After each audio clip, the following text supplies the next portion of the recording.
Came across the trail here. Came across the trail. We dumped our gear. Dropped it.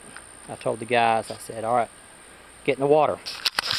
Get cooled off. It's been probably 110, 105 in the sun. Maybe even 111 in direct sunlight. It's like 95 in the shade. And 95 to 100 maybe in the shade. The humidity's been pretty bad. We'd gone 2 hours walking over the hills, through the woods with no water, maybe even close to 2.5 hours.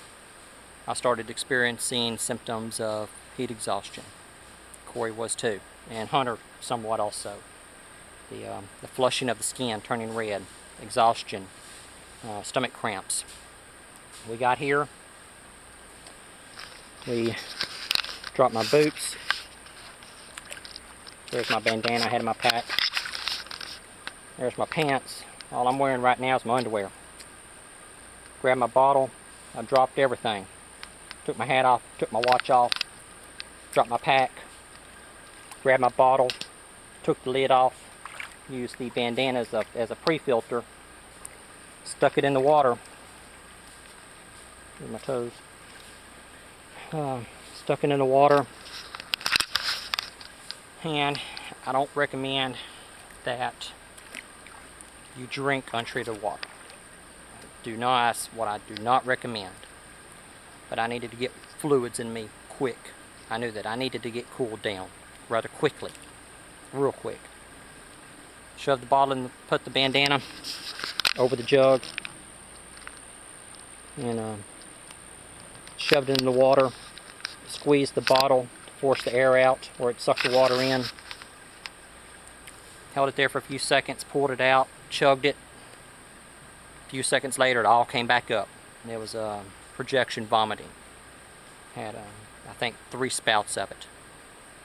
I turned that water bottle up and I chugged it. I know not to do that. I know that. I've been in situations like this before, of where your heat exhaustion, you're on the verge of heat stroke, you feel like collapsing.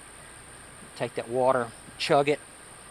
It's the worst thing you can do, because as soon as you turn it down, that water hits your stomach, your body says, I don't think so. I don't feel like processing water right now.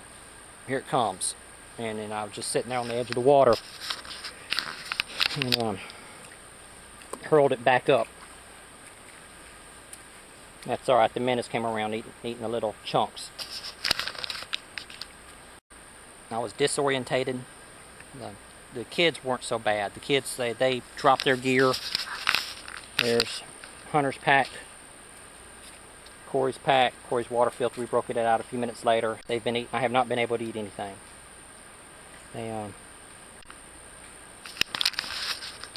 They dropped their packs. Got on some swimming shorts. We knew we were going to be here where we might be able to do some swimming and some perch fishing.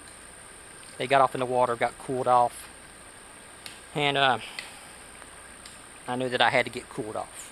And I stripped down except for my shirt and my underwear, and just came on out here in the water. Take that off.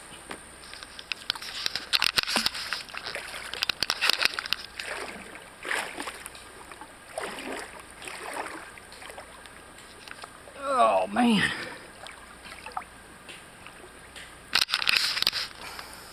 And my kids, not my kids, well, Corey, he's my son, Hunter's my nephew. They were out there swimming in the pond. Well, it's literally, it's like a little lake, little pond. Yeah, it's natural. Water flows down through the creeks. And so, I just sat here. Get cooled off. Just whenever you're facing with heat exhaustion, heat stroke, you got 2 choices. And if you're experiencing heat exhaustion, you better take care of it, or else you're going to be in trouble. And I'd got in this water.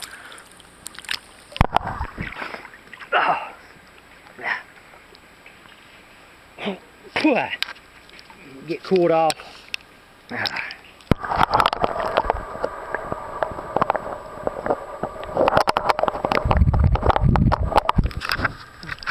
Yeah, I got myself a new waterproof camera. I had to talk about that too. After about 20-30 minutes, I was feeling better. I still hadn't eaten anything. But water went up my nose. Whenever you're dealing with the heat, and you haven't had any water, you're disorientated, stomach cramps start setting in, you better do something. Anything. Get in the water, get cooled off. My nephew and my son, they're up there clearing us a little spot, hang our hammocks at.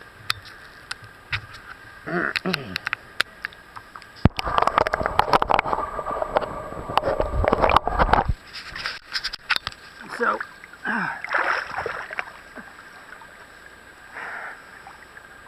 the heat exhaustion, heat stroke is nothing to play with. This is very serious. We've still got 1.5 miles, 2 miles before we get back to my truck. My wife dropped us off out here. That's like 4.5 miles in a straight line. So it's averaging about 6 to 8 miles on the trip. So I'm about to get me something to eat. Maybe do a little fishing. Oh, hat. Don't forget about it.